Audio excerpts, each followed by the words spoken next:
Ce mardi 18 juillet 2023, les responsables du réseau Médias pour la coopération sino-béninoise ont convié les journalistes à une causerie débat. Objectif, permettre à ces professionnels des médias de cerner davantage les contours de la coopération entre le Bénin et la Chine et les positions de la Chine sur certains sujets brûlants de l'actualité. C'est le 24 février 2022 que la guerre a démarré en Ukraine.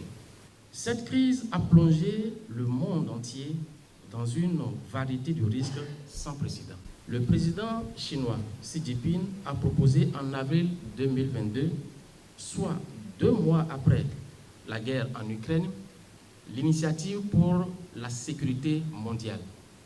Elle offre une nouvelle approche pour s'attaquer aux causes profondes des conflits internationaux et résoudre les problèmes de sécurité auxquels les pays sont confrontés.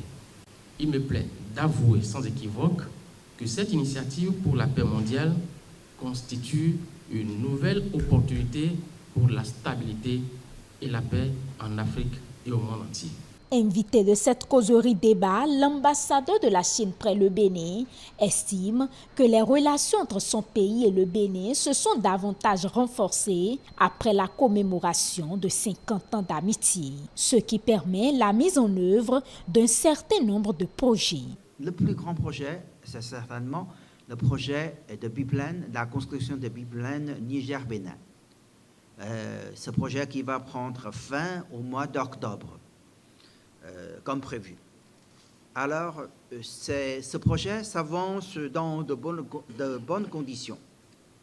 À part les projets, nous avons aussi des autres sujets importants de coopération. Par exemple, l'année dernière, avec le Bénin, nous avons signé un accord pour l'exonération des taxes de douane de 98% des produits béninois exportés au marché chinois. Pour ce qui est de la guerre russo-ukrainienne, la position de la Chine a été réaffirmée.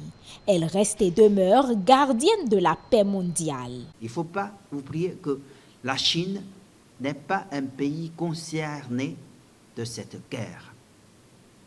Il n'a aucun intérêt à y tirer dans cette guerre. Et il a fait beaucoup d'efforts pour promouvoir la paix et le dialogue après la guerre. L'ambassadeur de la Chine a tenu à donner la position de son pays sur l'évacuation des eaux contaminées nucléaires par le Japon. En 2011, la centrale nucléaire de Fukushima a connu plusieurs explosions à cause d'un séisme survenu au Japon. Pour le traitement après l'explosion, on a créé 1 300 000 tonnes d'eau contaminée nucléaire. Le gouvernement japonais a décidé de rejet en mer au mois de juillet, ce mois-là, de ces eaux contaminées.